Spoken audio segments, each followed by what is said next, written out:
Hi, എല്ലാവർക്കും നമസ്കാരം. Online tuition പ്ലാറ്റ്ഫോമിലേക്ക് സ്വാഗതം.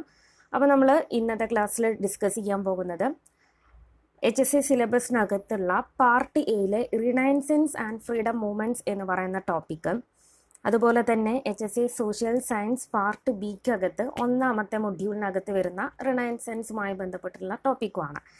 അപ്പം അതിനകത്ത് വരുന്ന ഫ്രീഡം മൂവ്മെൻറ്റ്സ് ആൻഡ് റിനൈസൻസിനകത്ത് വരുന്ന ഒരു ടോപ്പിക്കാണ് 1857 റിവോൾട്ട്.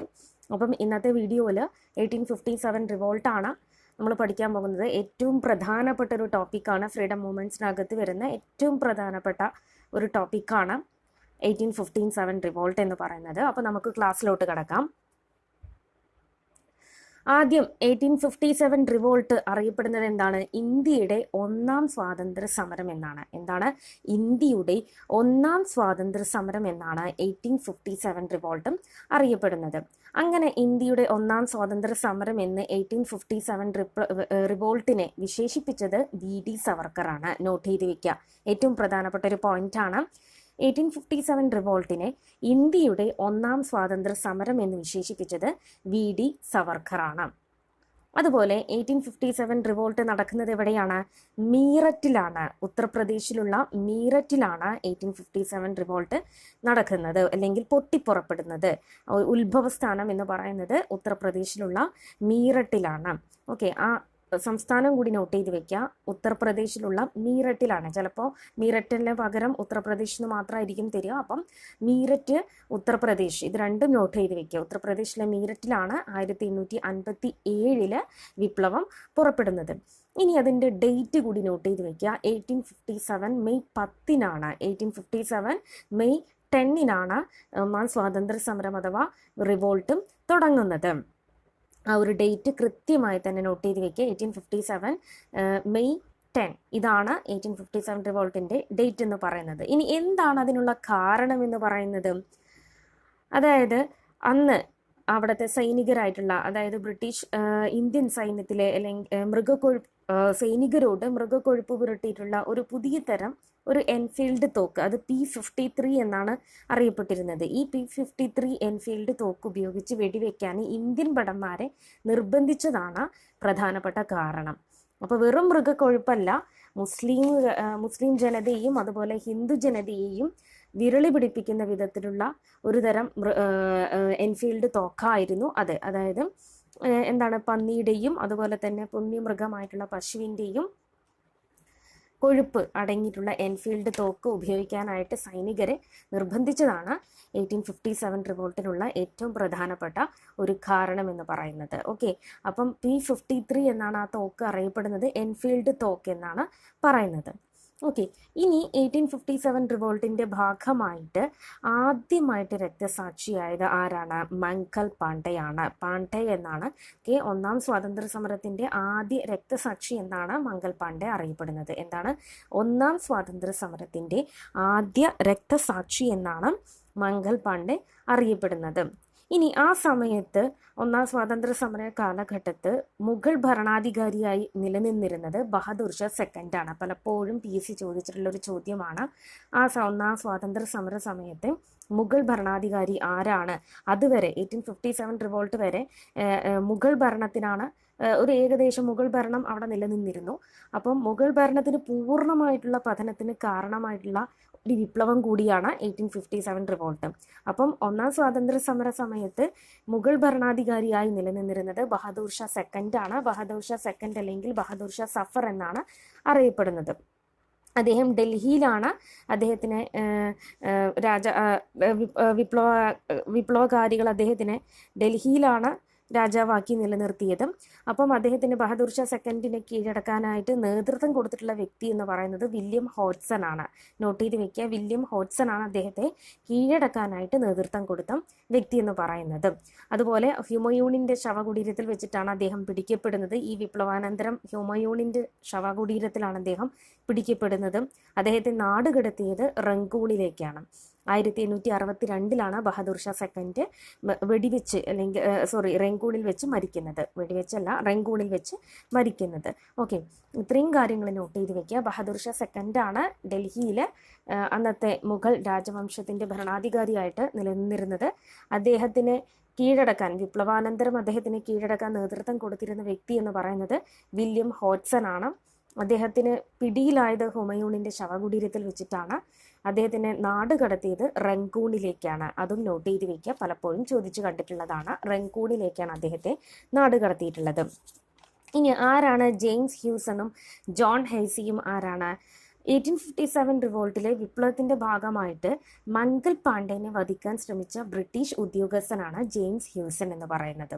ഓക്കെ, മംഗൽ പാണ്ഡെയെ വധിക്കാൻ ശ്രമിച്ച ബ്രിട്ടീഷ് ഉദ്യോഗസ്ഥനാണ് ജെയിംസ് ഹ്യൂസൺ. ആദ്യ രക്തസാക്ഷിയായിരുന്നു മംഗൽ പാണ്ഡെ. അദ്ദേഹത്തെ വിപ്ലവത്തിന്റെ ഭാഗമായിട്ട് വധിക്കാൻ ശ്രമിച്ചിട്ടുള്ള ബ്രിട്ടീഷ് ഉദ്യോഗസ്ഥനാണ് ജെയിംസ് ഹ്യൂസൺ എന്ന് പറയുന്നത്. ഓക്കെ, ഈ ജെയിംസ് ഹ്യൂസൺ വധിക്കാൻ ശ്രമിച്ചതിന്റെ പേരിൽ മംഗൽ പാണ്ഡെയെ അറസ്റ്റ് ചെയ്യാൻ നൽകിയ വ്യക്തിയാണ്, ബ്രിട്ടീഷ് ഉദ്യോഗസ്ഥനാണ് ജോൺ ഹെയ്സി എന്ന് പറയുന്നത്. ഓക്കെ, ജെയിംസ് ഹ്യൂസനെ വധിക്കാൻ ശ്രമിച്ചതിന്റെ പേരിൽ ഇപ്പൊ മംഗൽ പാണ്ഡെയെ വധിക്കാൻ ആര്? ബ്രിട്ടീഷ് ഉദ്യോഗസ്ഥൻ എന്ന് പറയുന്നത് ജെയിംസ് ഹ്യൂസൺ ആണ്. അദ്ദേഹത്തെ വധിക്കാൻ വേണ്ടിയിട്ട് മംഗൽ പാണ്ഡെ തീരുമാനിച്ചപ്പോൾ മംഗൽ പാണ്ഡെനെ അറസ്റ്റ് ചെയ്യാൻ ഉത്തരവ് നൽകിയിട്ടുള്ള ബ്രിട്ടീഷ് ഉദ്യോഗസ്ഥനാണ് ജോൺ ഹെയ്സി എന്ന് പറയുന്നത്. രണ്ടുപേരും നോട്ട് ചെയ്ത് വെക്കുക. ഓക്കെ, രണ്ടുപേരുടെയും പേര് നോട്ട് ചെയ്ത് വെക്കുക. ജെയിംസ് ഹ്യൂസൺ മംഗൽ പാണ്ഡെയെ വധിക്കാൻ ശ്രമിച്ച ബ്രിട്ടീഷ് ഉദ്യോഗസ്ഥൻ. പിന്നെ മംഗൽ പാണ്ഡെ ജെയിംസ് ഹ്യൂസനെ വധിക്കാൻ ശ്രമിച്ചപ്പോഴും അതിനെ മംഗൽ പാണ്ഡെയെ അറസ്റ്റ് ചെയ്ത വ്യക്തിയാണ് ജോൺ ഹെയ്സി എന്ന് പറയുന്നത്. ഓക്കെ, ഇനി കേണൽ ജോൺ ഫിനിസ്. ആരാണ് കേണൽ ജോൺ ഫിനിസ് എന്ന് പറയുന്നത്? 1857 വിപ്ലവത്തിൽ കൊല്ലപ്പെട്ട ആദ്യ ബ്രിട്ടീഷ് ഉദ്യോഗസ്ഥനാണ് കേണൽ ജോൺ ഫിനിസ് എന്ന് പറയുന്നത്. ഓക്കെ, ആദ്യ ബ്രിട്ടീഷ് ഉദ്യോഗസ്ഥൻ, നോട്ട് ചെയ്ത് വെക്കുക. ആദ്യ ബ്രിട്ടീഷ് ഉദ്യോഗസ്ഥനാണ് കേണൽ ജോൺ ഫിനിസ് എന്ന് പറയുന്നത്. ഓക്കെ, ഇത്രയും കാര്യങ്ങൾ മനസ്സിലായല്ലോ. ഇന്ത്യയുടെ ഒന്നാം സ്വാതന്ത്ര്യ സമരം എന്നാണ് 1857 റിവോൾട്ടിനെ വിശേഷിപ്പിക്കുന്നത്. അത് VD സവർക്കറാണ് വിശേഷിപ്പിച്ചത്. ആരംഭിച്ചത് മീററ്റ്, ഉത്തർപ്രദേശിലാണ്. 1857 മെയ് 10 ആണ് ആരംഭിക്കുന്നത്. മംഗൽ പാണ്ഡെയാണ് ആദ്യ രക്തസാക്ഷി. ബഹദൂർ ഷാ സെക്കൻഡ് ആയിരുന്നു അന്നത്തെ ഭരണാധികാരി. അദ്ദേഹത്തെ റങ്കൂണിലേക്കാണ് നാടുകടത്തുന്നത്. ജെയിംസ് ഹ്യൂസൺ എന്ന് പറയുന്നത് മംഗൽ പാണ്ഡെനെ അറസ്റ്റ് ചെയ്യാനായിട്ട് നിയമിച്ച ഉദ്യോഗസ്ഥനാണ്. ജെയിംസ് ഹ്യൂസനെ വധിക്കാൻ ശ്രമിച്ചതിനെ തുടർന്ന് മംഗൽ പാണ്ഡെയെ അറസ്റ്റ് ചെയ്ത വ്യക്തിയാണ് ജോൺ ഹെയ്സി. കേണൽ ജോൺ ഫിനിസ് എന്ന് പറയുന്നത് 1857 റിവോൾട്ടിന്റെ ആദ്യ ബ്രിട്ടീഷ് രക്തസാക്ഷിയാണ്. ഓക്കെ, ഇനി എന്താണ് 34 ബംഗാൾ നേറ്റീവ് ഇൻഫൻട്രി റെജിമെന്റ് എന്ന് വെച്ചാൽ മംഗൽ പാണ്ഡെ ഉൾപ്പെടുന്ന സൈനിക വിഭാഗം അറിയപ്പെട്ടിരുന്ന പേരാണ് ഇത്. അതായത് 34ാമത്തെ തദ്ദേശീയ കാലോൾപ്പട എന്നാണ് അതറിയപ്പെട്ടിരുന്നത്. ബംഗാൾ നേറ്റീവ് ഇൻഫൻട്രി റെജിമെന്റ് എന്നാണ്. ആ പേര് കൂടി നോട്ട് ചെയ്ത് വെക്കാം. ബംഗാൾ നേറ്റീവ് ഇൻഫൻട്രി റെജിമെന്റ് എന്നാണ് മംഗൽ പാണ്ഡെ ഉൾപ്പെട്ടിട്ടുള്ള സൈന്യം അറിയപ്പെട്ടിരുന്നത്. 34 അതൊക്കെ 34 ബംഗാൾ നേറ്റീവ് ഇൻഫൻട്രി റെജിമെന്റ് ആണ്. ഓക്കെ, ഇനി കാൺപൂരിൽ വിപ്ലവത്തിന് നേതൃത്വം കൊടുത്തിരുന്ന വ്യക്തിയാണ് നാനാ സാഹിബ് എന്ന് പറയുന്നത്. ഓക്കെ, കാൺപൂരിൽ വിപ്ലവത്തിന് നേതൃത്വം കൊടുത്തിരുന്ന വ്യക്തിയാണ് നാനാ സാഹിബ് അറിയപ്പെടുന്നത് 3ാം നെപ്പോളിയൻ എന്നാണ്. ഓക്കെ, അദ്ദേഹം പേഷ്വാ ബാജിറാവുവിന്റെ ദത്തുപുത്രനാണ് നാനാ സാഹിബിന്റെ യഥാർത്ഥ പേര് ദൊണ്ടു പാണ്ഡെ എന്നുള്ളതാണ്. അത് നമുക്ക് ഓരോ രാജാക്കന്മാരെ കുറിച്ച് പഠിക്കുന്ന സമയത്ത് നമുക്കത് പഠിക്കാം. അപ്പോൾ പേഷ്വാ ബാജിറാവുവിന്റെ ദത്തുപുത്രനാണ് നാനാ സാഹിബ്. അദ്ദേഹത്തിന്റെ യഥാർത്ഥ പേര് ദൊണ്ടു പാണ്ഡെ എന്നുള്ളതാണ്. കാൺപൂരിലാണ് അദ്ദേഹം 1857 റിവോൾട്ടിന് നേതൃത്വം കൊടുത്തിട്ടുള്ളത്. 3ാം നെപ്പോളിയൻ എന്നറിയപ്പെട്ടിരുന്ന രാജാവ് കൂടിയാണ് നാനാ സാഹിബും. അദ്ദേഹത്തിന്റെ പട്ടാള മേധാവിയാണ് താന്തിയ തോപ്പി എന്ന് പറയുന്നത്. അതായത് ഒന്നാം സ്വാതന്ത്ര്യ സമരത്തിൽ ഗൊറില്ല യുദ്ധമുറ ഉപയോഗിച്ച് വിപ്ലവകാരി കൂടിയാണ് താന്തിയ തോപ്പി. ഓക്കെ, താന്തിയ തോപ്പി എന്ന് പറയുന്നത് ആരാണ്? നാനാ സാഹിബിന്റെ പട്ടാള മേധാവിയാണ് താന്തിയ തോപ്പി എന്ന് പറയുന്നത്. ഓക്കെ, ഇനി മറ്റൊരു പ്രധാനപ്പെട്ട പോയിന്റ് ആണ് ഡൽഹി പിടിച്ചടക്കുന്നത്. അതായത് റിവോൾട്ടിന്റെ ഭാഗമായിട്ട് റിവോൾട്ട് തുടങ്ങുന്നത് മെയ് 10 മെയ് 12 ഡൽഹി പിടിച്ചെടുക്കുന്നത്. 1857 മെയ് 12 വിപ്ലവകാരികൾ ഡൽഹി പിടിച്ചെടുക്കുന്നത്. അപ്പം ആദ്യം വിപ്ലവകാരികൾ പിടിച്ചെടുക്കുന്ന സ്ഥലം കൂടിയാണ് ഡൽഹി എന്ന് പറയുന്നത്. നോട്ട് ചെയ്ത് വെക്കുക. വിപ്ലവാനന്തരം ആദ്യമായിട്ട് വിപ്ലവകാരികൾ പിടിച്ചെടുക്കുന്ന സ്ഥലം കൂടിയാണ് ഡൽഹി. 1857 മെയ് 12 അത് പിടിച്ചെടുക്കുന്നത്. അതിനുശേഷമാണ് ബഹദൂർ ഷാ സെക്കൻഡിനെ അവിടെ രാജാവായിട്ട് നിയമിക്കുന്നത്. പിന്നെ ജോൺ നിക്കോൾസൺ ആരാണ്? ജോൺ നിക്കോൾസൺ എന്ന് പറയുന്നത് ആരാണെന്ന് വഴിയെ പറയാം. ഓക്കെ, അപ്പം ആദ്യം ഡൽഹി ആണ് പിടിച്ചെടുക്കുന്നത്. 1857 മെയ് 12 ഡൽഹി പിടിച്ചെടുക്കുന്നത്. ആ ഒരു ഇതുകൂടി നോട്ട് ചെയ്ത് വയ്ക്കാം. ഓക്കെ, ഇനി അടുത്ത ടോപ്പിക്കിലേക്ക് കടക്കാം. വിപ്ലവ സമയത്തുള്ള ബ്രിട്ടീഷ് ഗവർണർ ആരാണ്? വിപ്ലവ സമയത്തുള്ള ബ്രിട്ടീഷ് ഗവർണർ നോട്ട് ചെയ്ത് വെക്കുക. പലപ്പോഴും ചോദ്യം ചോദിച്ചിട്ടുള്ളതാണ്.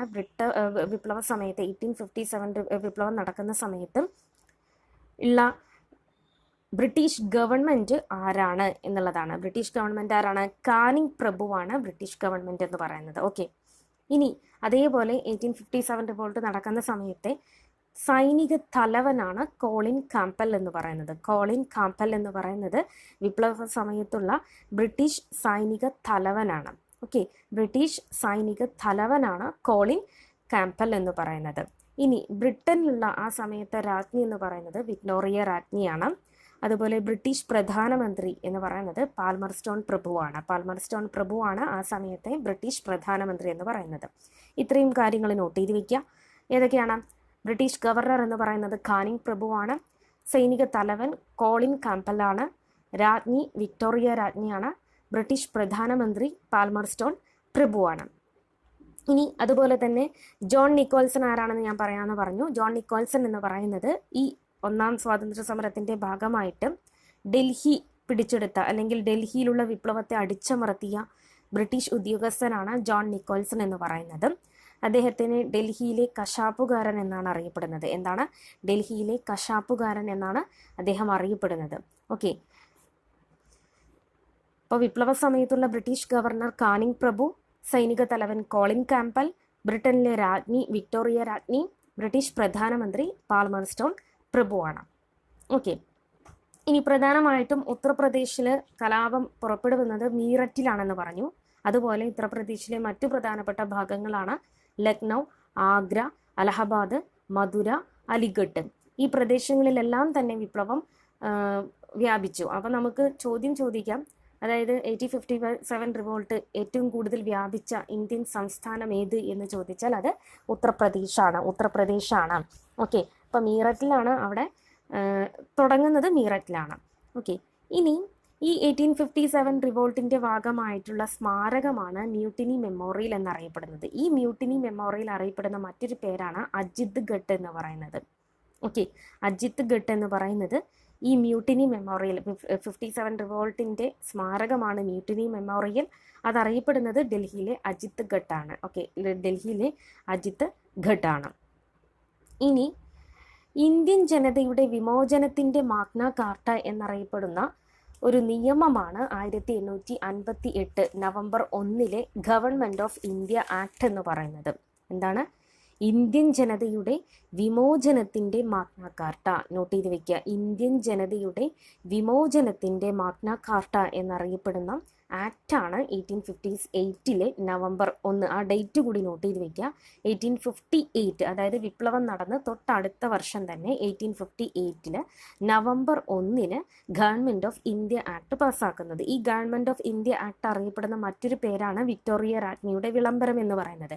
1858 വിപ്ലവം അടിച്ചമർത്തിയതിനു ശേഷം വിക്ടോറിയ രാജ്ഞി നടത്തിയ വിളംബരമാണ് ഗവൺമെന്റ് ഓഫ് ഇന്ത്യ ആക്ട് എന്നറിയപ്പെടുന്നത്. 1858 അത് നടക്കുന്നത്. നവംബർ 1 നടക്കുന്നത്. ഓക്കെ, അത് അലഹബാദിലെ ദർബാറിൽ വെച്ചിട്ട് ഈ രാജ്ഞിയുടെ വിളംബരം വായിച്ചിട്ടുള്ള വ്യക്തിയാണ് കാനിങ് പ്രഭു എന്ന് പറയുന്നത്. കാനിങ് പ്രഭു ആരാണെന്നുള്ളത് ഞാൻ പറഞ്ഞു. ആ സമയത്തെ ബ്രിട്ടീഷ് ഗവർണറാണ് കാനിങ് പ്രഭു എന്ന് പറയുന്നത്. അപ്പോൾ കാനിങ് പ്രഭുവാണ് അലഹബാദിലെ ദർബാറിൽ വെച്ച് ഈ വിളംബരം വായിച്ച വ്യക്തി എന്ന് പറയുന്നത്. ഇനി ആരാണ് പാൽമർസ്റ്റോൺ പ്രഭു എന്ന് പറയുന്നത്?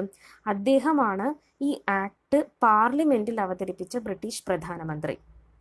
ഓക്കെ, പാർലമെന്റിൽ അവതരിപ്പിച്ച ബ്രിട്ടീഷ് പ്രധാനമന്ത്രിയാണ് പാൽമർസ്റ്റോൺ പ്രഭു എന്ന് പറയുന്നത്. ബ്രിട്ടീഷ് പാർലമെന്റിലാണ്. ഓക്കെ, ബ്രിട്ടീഷ് പാർലമെന്റിൽ അവതരിപ്പിച്ച ബ്രിട്ടീഷ് പ്രധാനമന്ത്രിയാണ് പാൽമർസ്റ്റോൺ പ്രഭു എന്ന് പറയുന്നത്.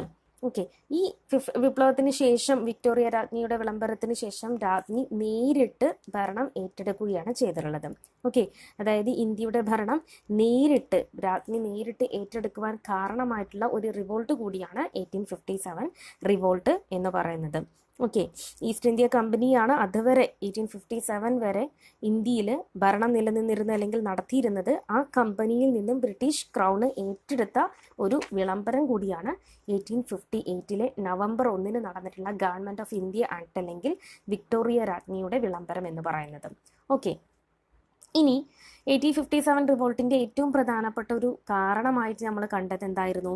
മൃഗക്കൊഴുപ്പ് പുരട്ടിയിട്ടുള്ള പുതിയ തരം ഒരു എൻഫീൽഡ് തോക്ക് സൈനികരോട് ഉപയോഗിക്കാൻ കൽപ്പിച്ചതാണ് ഏറ്റവും പ്രധാനപ്പെട്ട ഒരു കാരണം എന്ന് പറയുന്നത്. അത് ജനുവരി 1857 ജനുവരിയിലാണത് ഉപയോഗിക്കാൻ തുടങ്ങുന്നത്. പക്ഷേ കലാപം ആരംഭിക്കുന്നത് എപ്പോഴാണ്? മെയ് 10 കലാപം ആരംഭിക്കുന്നത് അല്ലേ. അപ്പോൾ അതുവരെ സൈനികർ ഒന്നും തന്നെ ബ്രിട്ടീഷുകാർക്കെതിരെ നടത്തുന്നില്ല, യുദ്ധമോ ഒന്നും നടത്തുന്നില്ല. പക്ഷേ അതിനുശേഷം മെയ് 10 അതൊരു യുദ്ധമായിട്ട് പുറപ്പെടുകയാണ് ചെയ്തിട്ടുണ്ടായിരുന്നത്. അപ്പം ഇതിന് പുറമെ 1857 റിവോൾട്ടിന് കാരണമായിട്ടുള്ള ഒരുപാട് കാരണങ്ങളുണ്ട്. അത് ഏതൊക്കെയാണെന്നുള്ളതാണ് നമ്മൾ നോക്കുന്നത്. ആദ്യമായിട്ട് 1848 നടന്നിട്ടുള്ള ദത്തവകാശ നിരോധന നിയമം. എന്താണ് ആ ഒരു വർഷം കൂടി നോട്ട് ചെയ്ത് വെക്കുക. 1848 ദത്തവകാശ നിരോധന നിയമമാണ് ഒന്നാമത്തെ കാരണം എന്ന് പറയുന്നത്. എന്താണ് ദത്തവകാശ നിരോധന നിയമം? ആരാണ് കൊണ്ടുവന്നിട്ടുള്ളത്? ഡൽഹൌസി പ്രഭുവാണ്. 1848 ഡൽഹൌസി പ്രഭുവാണ് ദത്തവകാശ നിരോധന നിയമം നടപ്പിലാക്കിയിട്ടുള്ളത്.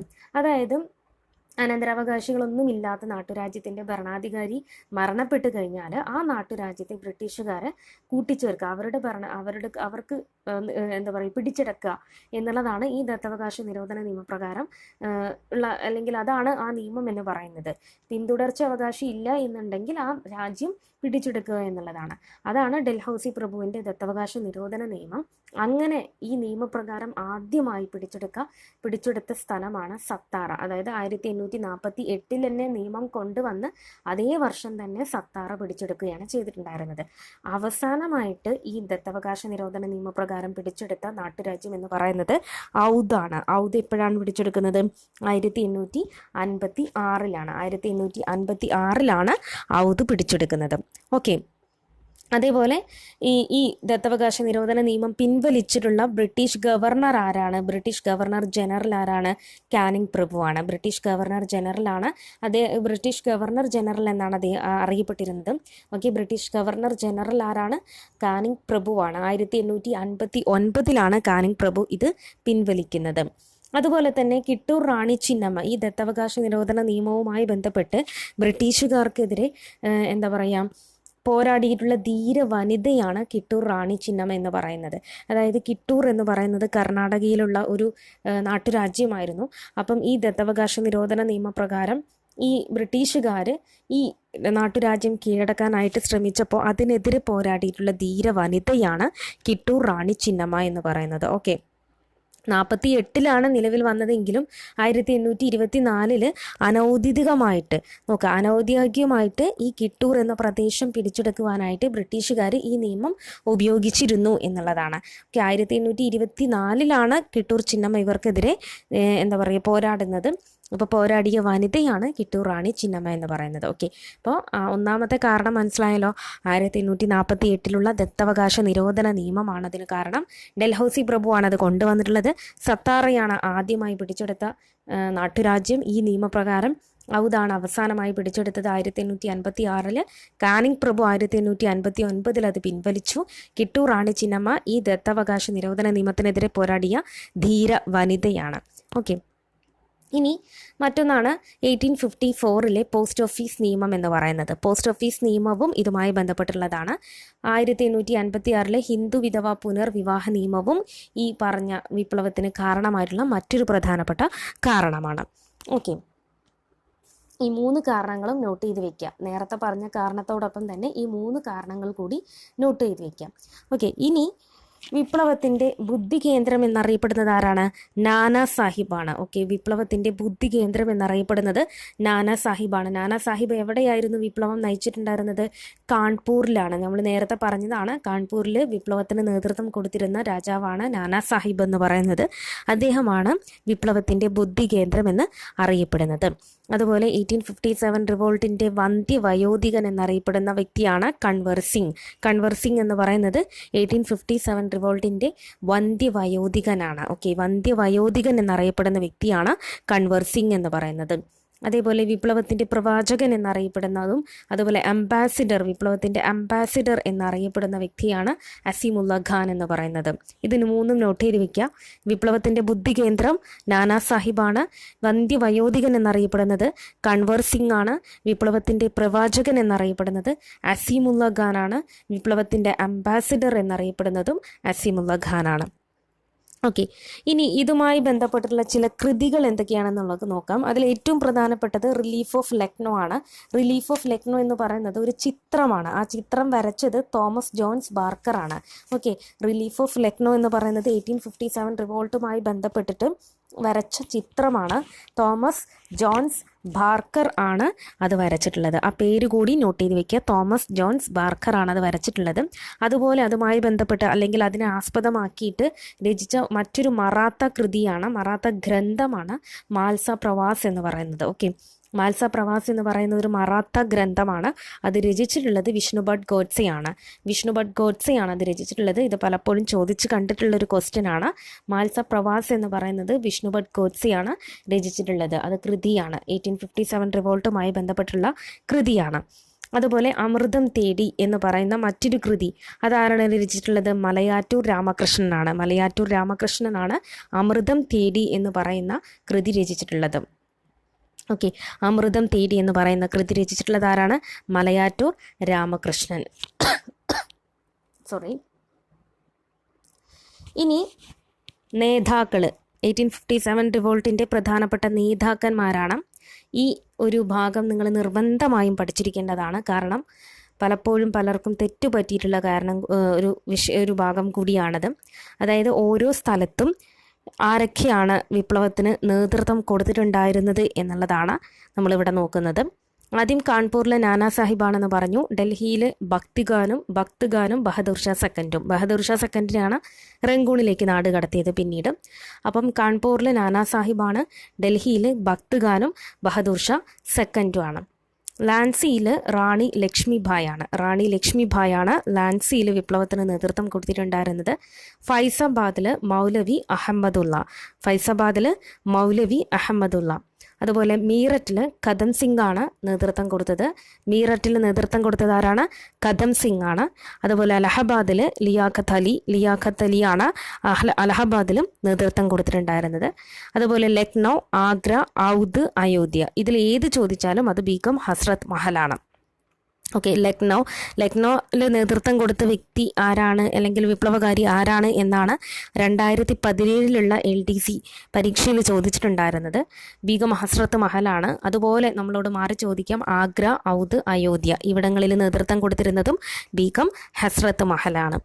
അതുപോലെ ബീഹാർ, അതുപോലെ ജഗദീഷ്പൂർ ഈ രണ്ട് സ്ഥലത്തും നേതൃത്വം കൊടുത്തിരുന്നത് കൺവർ സിംഗ് ആണ് ബീഹാറിലും ജഗദീഷ്പൂരിലും നേതൃത്വം കൊടുത്തിട്ടുള്ളത്. അതുപോലെ ബറേലി, റോഹിൽഖട്ട് തുടങ്ങിയ പ്രദേശങ്ങളിൽ നേതൃത്വം കൊടുത്തിരുന്നത് ഖാൻ ബഹദൂർ ഖാനാണ്. ബറേലി, റോഹിൽഖട്ട് തുടങ്ങിയിട്ടുള്ള പ്രദേശങ്ങളിൽ നേതൃത്വം കൊടുത്തിരുന്ന വ്യക്തി എന്ന് പറയുന്നത്. ഇത്രയും മനസ്സിലായല്ലോ. കാൺപൂരിലെ നാനാ സാഹിബ്, ഡൽഹിയിൽ ഭക്ത് ഖാൻ ബഹദൂർ ഷാ സെക്കൻഡ്, ലാൻസി റാണി ലക്ഷ്മിബായ്, ഫൈസാബാദ് മൗലവി അഹമ്മദുള്ള, മീററ്റ് കദം സിംഗ്, അലഹബാദ് ലിയാഖത്ത് അലി, ലക്നൗ, ആഗ്ര, ഔദ്, അയോധ്യ ബീഗം ഹസ്രത്ത് മഹൽ, ബീഹാർ അതുപോലെ ജഗദീഷ്പൂർ കൺവർ സിംഗ്, ബറേലി, റോഹിൽഖട്ട് ഖാൻ ബഹദൂർ ഖാൻ. അതേപോലെ ഇനി മറ്റു കുറച്ച് സ്ഥലങ്ങളാണ്. മധുരയിൽ ആരാണ്? ദേവി സിംഗ് ആണ് മധുരയിൽ നേതൃത്വം കൊടുത്തിട്ടുണ്ടായിരുന്നത്. ഗ്വാളിയാറിൽ റാണി ലക്ഷ്മിബായാണ്. താന്തിയ തോപ്പിയും റാണി ലക്ഷ്മിബായിയുമാണ് ഗ്വാളിയാറിൽ നേതൃത്വം കൊടുത്തിരുന്നത്. കോട്ടയിൽ ജയ്ദയാലാണ് കോട്ടയിൽ നേതൃത്വം കൊടുത്തിരുന്നത്. ഹരിയാനയിൽ റാവു തുലാറാമാണ് നേതൃത്വം കൊടുത്തിരുന്നത്. റാവു തുലാറാം എന്നുള്ളത് ഒറ്റ വാക്കാണ് കേട്ടോ. തുലാറാം എന്നുള്ളതാണ് ഹരിയാനയിൽ നേതൃത്വം കൊടുത്തിട്ടുണ്ടായിരുന്നത്. അതുപോലെ ആസാമിൽ മണിറാം ദത്ത. ഇതൊന്നും നമ്മൾ അത്ര ഇമ്പോർട്ടൻ്റ് അല്ല എന്ന് പറഞ്ഞു വിടാൻ പറ്റില്ല. പലപ്പോഴും പല പരീക്ഷകളിലായിട്ട് ചോദിച്ചിട്ടുള്ളതാണ്. അപ്പോൾ നമ്മളോട് ഏതാണ് ചോദിക്കുക എന്നുള്ളത് അറിയില്ല. അതുകൊണ്ട് ഇത് നോട്ട് ചെയ്ത് വയ്ക്കുക. ആസാമിൽ മണിറാം ദത്ത. ബറാട്ട് പർഖാന. ഓക്കെ, അതുപോലെ തന്നെ ബറൗട്ടാണ്, ബറാട്ടല്ല, ബറൗട്ട് പർഖാന എന്ന സ്ഥലത്ത് വിപ്ലവത്തിന് നേതൃത്വം കൊടുത്ത വ്യക്തി ഷാമലാണ്. ഓക്കെ, ഇത്രയും കാര്യങ്ങൾ നോട്ട് ചെയ്ത് വയ്ക്കാം. ഇനി ഏറ്റവും പ്രധാനപ്പെട്ട ഇതുമായി ബന്ധപ്പെട്ടുള്ള ചില പോയിന്റ്സ് നമുക്ക് എന്താണെന്നുള്ളത് നോക്കാം. ആദ്യമായിട്ട് 6:1 എന്ന് പറയുന്നത് എന്താണ്? 1857 റിവോൾട്ട് പുറപ്പെടുന്ന സമയത്ത് ബ്രിട്ടീഷ് ഇന്ത്യൻ ആർമിയിലെ ഇന്ത്യൻ സൈനികരും ബ്രിട്ടീഷുകാരും തമ്മിലുള്ള അനുപാതമാണ് 6:1 എന്ന് പറയുന്നത്. നോട്ട് ചെയ്ത് വയ്ക്കുക. ബ്രിട്ടീഷ് ഇന്ത്യൻ ആർമിയിലെ ഇന്ത്യൻ സൈനികരും ബ്രിട്ടീഷുകാരും തമ്മിലുള്ള അനുപാതം, ഇന്ത്യൻ സൈനികരും ബ്രിട്ടീഷുകാരും തമ്മിലുള്ള അനുപാതമാണ് 6:1 എന്ന് പറയുന്നത്. അതുപോലെ ഉത്തർപ്രദേശിൻ്റെ പ്രത്യേകത എന്താണ്? ഒന്നാം സ്വാതന്ത്ര്യ സമരം ഏറ്റവും കൂടുതൽ വ്യാപിച്ച സംസ്ഥാനമാണ് ഉത്തർപ്രദേശ് എന്ന് പറയുന്നത്. ഒന്നാം സ്വാതന്ത്ര്യ സമരം ഏറ്റവും കൂടുതൽ വ്യാപിച്ച സംസ്ഥാനമാണ് ഉത്തർപ്രദേശ് എന്ന് പറയുന്നത്. ഇനി ഇതുമായി ബന്ധപ്പെട്ട് ജോവാൻ ഓഫ് ആർക്ക് എന്നറിയപ്പെട്ടിരുന്ന ധീര വനിത ആരാണ്?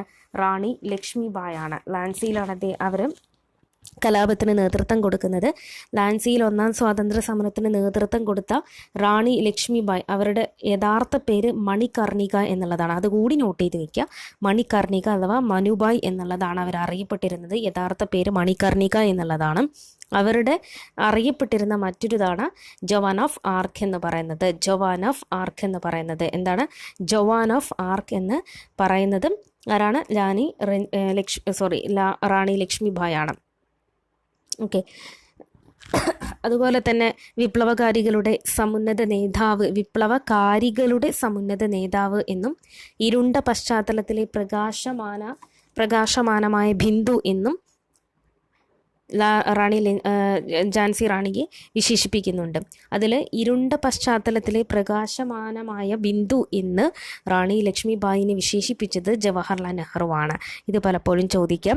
ഇതിൽ ഉൾപ്പെടുത്തിയിട്ടില്ല, എന്നാലും നോട്ട് ചെയ്ത് വയ്ക്കാം. ഇരുണ്ട പശ്ചാത്തലത്തിലെ പ്രകാശമാനമായ ബിന്ദു എന്ന് ഝാൻസി റാണിയെ വിശേഷിപ്പിച്ചത് ജവഹർലാൽ നെഹ്റു ആണ്. ഇനി ഫസ്റ്റ് വാർ ഓഫ് ഇന്ത്യൻ ഇൻഡിപെൻഡൻസിൻ്റെ റിഹേഴ്സൽ എന്നറിയപ്പെടുന്നത് എന്താണ്? First war of Indian independence അല്ലെങ്കിൽ 1857 റിവോൾട്ടിൻ്റെ റിഹേഴ്സൽ എന്നറിയപ്പെടുന്നത് വെല്ലൂർ കലാപമാണ്. ഫസ്റ്റ് വാർ ഓഫ് ഇൻഡിപെൻഡൻസിൻ്റെ റിഹേഴ്സൽ എന്നറിയപ്പെടുന്നത് 1806 ജൂലൈ 10 ഇത് നടക്കുന്നത്. 1806 ജൂലൈ 10 വെല്ലൂർ മ്യൂട്ടിനി അഥവാ വെല്ലൂർ കലാപം നടക്കുന്നത്. ഫസ്റ്റ് വാർ ഓഫ് ഇൻഡിപെൻഡൻസിൻ്റെ റിഹേഴ്സൽ എന്ന് ഇതിന് വിശേഷിപ്പിച്ചത് വി ഡി സവർക്കറാണ് ഫസ്റ്റ് വാർ ഓഫ് ഇൻഡിപെൻഡൻസിൻ്റെ റിഹേഴ്സൽ എന്ന് വെല്ലൂർ മ്യൂട്ടിനിയെ വിശേഷിപ്പിച്ചിട്ടുള്ളത്. ഓക്കെ, അതായത് ഇന്ത്യയിലുള്ള പട്ടാളക്കാർ ബ്രിട്ടീഷ് ഈസ്റ്റ് ഇന്ത്യ കമ്പനിക്ക് എതിരായി നടത്തിയ കലാപമാണ് വെല്ലൂർ കലാപം എന്ന് പറയുന്നത്. അത് തമിഴ്നാട്ടിലുള്ള വെല്ലൂരിലാണ് അത് ആരംഭിക്കുന്നത്. അത് പട്ടാളക്കാർക്ക് ഏർപ്പെടുത്തിയിട്ടുള്ള വസ്ത്രധാരണ രീതിയാണ് അതിനുള്ള പ്രധാനപ്പെട്ട കാരണം. അതായത് സർ ജോൺ ക്രെട്ടോക്ക് എന്ന് പറയുന്ന ഒരു ബ്രിട്ടീഷ് ഉദ്യോഗസ്ഥൻ പട്ടാളക്കാർക്ക് ഒരു പുതിയ വസ്ത്രധാരണ രീതി ഏർപ്പെടുത്തി. ഈ വസ്ത്രധാരണ രീതിക്കെതിരെയാണ് തമിഴ്നാട്ടിലെ വെല്ലൂർ കലാപം 1806 ജൂലൈ 10 നടക്കുന്നത്. അപ്പം അതിനെ ബ്രിട്ടീഷ് ഈ ഫസ്റ്റ് വാർ ഓഫ് ഇന്ത്യൻ ഇൻഡിപെൻഡൻസിൻ്റെ റിഹേഴ്സൽ എന്ന് വിശേഷിപ്പിച്ചത് വി ഡി സവർക്കറാണ്. 1857 റിവോൾട്ടിനെ ഫസ്റ്റ് വാർ ഓഫ് ഇൻഡിപെൻഡൻസ് എന്ന് വിശേഷിപ്പിച്ചതും വി ഡി സവർക്കർ തന്നെയാണ്. വെല്ലൂർ മ്യൂട്ടിനിയെ 1857 റിവോൾട്ടിൻ്റെ റിഹേഴ്സൽ എന്ന് വിശേഷിപ്പിച്ചതും വി ഡി സവർക്കർ തന്നെയാണ്. ഓക്കെ, ഇനി ആരാണ് മിർസ ഗാലിബ് എന്ന് പറയുന്നത്? ബ്രിട്ടീഷുകാർ ഡൽഹി കൈവശപ്പെടുത്തിയതിനു ശേഷം സാധാരണക്കാരായിട്ടുള്ള ജനങ്ങളെ കൊല ചെയ്തതിന് സാക്ഷിയായിട്ടുള്ള പ്രശസ്തനായിട്ടുള്ള ഉറുദു കവിയാണ് മിർസ ഗാലിബ് എന്ന് പറയുന്നത്. ഓക്കെ, ഉറുദു കവിയാണ് മിർസ ഗാലിബ് എന്ന് പറയുന്നത്. ഇനി മംഗൾ പാണ്ഡെ ദി റൈസിംഗ് എന്ന് പറയുന്ന ഒരു സിനിമ, അത് ഈ 1857 റിവോൾട്ടുമായി ബന്ധപ്പെട്ടുള്ള സിനിമയാണ് മംഗൾ പാണ്ഡെ ദി റൈസിംഗ് എന്ന് പറയുന്നത്. മംഗൾ പാണ്ഡെ ദി റൈസിംഗ് എന്ന് പറയുന്ന സിനിമയിൽ മംഗൾ പാണ്ഡെയായിട്ട് അഭിനയിക്കുന്നത് അമീർ ഖാനാണ്. അതിൻ്റെ സംവിധായകൻ എന്ന് പറയുന്നത് കേതൽ മെഹ്തയാണ് മംഗൾ പാണ്ഡെ ദി റൈസിംഗ് എന്ന് പറയുന്ന സിനിമയുടെ സംവിധായകൻ എന്ന് പറയുന്നത്. ഓക്കെ, ഇനി ഇതുമായി ബന്ധപ്പെട്ട് ഒരു പ്രക്ഷോഭമാണ് പൈക പ്രക്ഷോഭം. പക്ഷേ ഇത് നമ്മുടെ സിലബസിനകത്തോ അല്ലെങ്കിൽ നമ്മുടെ ടെക്സ്റ്റ് ബുക്കിനകത്തോ കൊടുത്തിട്ടില്ല. എങ്കിലും നമുക്ക് ഈ പൈക പ്രക്ഷോഭത്തെക്കുറിച്ച് പലപ്പോഴും PSC ചോദിച്ച് കണ്ടിട്ടുള്ളതാണ്. അതുകൊണ്ട് നോട്ട് ചെയ്ത് വെക്കുക. പൈക പ്രക്ഷോഭം നടക്കുന്നത് April 1, 1817 ഈ പൈക പ്രക്ഷോഭം നടക്കുന്നത്. ബക്ഷി ജാഗബന്ധു ആണ് അതിന് നേതൃത്വം കൊടുക്കുന്നത്. ബക്ഷി ജാഗബന്ധു ആണ് ഈ പൈക പ്രക്ഷോഭത്തിൻ്റെ നേതൃത്വം കൊടുക്കുന്നത്. പൈക റിബല്യൻ എന്ന് പറയുന്നത്, അതായത് ഒന്നാം സ്വാതന്ത്ര്യ സമരമായിട്ട് കരുതപ്പെടുന്ന ഒരു പ്രക്ഷോഭം കൂടിയാണ് പൈക പ്രക്ഷോഭം എന്ന് പറയുന്നത്. April 1, 1817 അത് നടക്കുന്നത്. അപ്പം ഇത്രയും കാര്യങ്ങളാണ് 1857 റിവോൾട്ടുമായി ബന്ധപ്പെട്ടുള്ള ഏറ്റവും പ്രധാനപ്പെട്ട കാര്യങ്ങളെന്ന് പറയുന്നത്. അപ്പം ഇതിൽ നിന്നും എങ്ങനെയും ഒരു ക്വസ്റ്റ്യൻ നമുക്ക് ചോദിക്കാം, ചാൻസ് ഉള്ളതാണ്. അപ്പോൾ കൂടുതൽ ക്ലാസ്സുകൾക്കായിട്ട് ഇത് റിനൈസൻസ് ആൻഡ് ഫ്രീഡം മൂവ്മെൻറ്റ്സുമായി ബന്ധപ്പെട്ട് അതിനകത്ത് വരുന്ന ഒരു ടോപ്പിക്കാണ് 1857 റിവോൾട്ട്. അപ്പം ഇതിൻ്റെ തുടർച്ച നമുക്ക് അടുത്ത ക്ലാസ്സിൽ നോക്കാം. അപ്പോൾ കൂടുതൽ വീഡിയോകൾക്കായി ചാനൽ സബ്സ്ക്രൈബ് ചെയ്ത് അതിനോടൊപ്പമുള്ള ബെല്ലൈക്കൺ കൂടി പ്രസ് ചെയ്യുക. അപ്പോൾ ഞാൻ അപ്ലോഡ് ചെയ്യുന്ന പുതിയ വീഡിയോകൾ നിങ്ങൾക്ക് ലഭിക്കുന്നതായിരിക്കും. Thank you.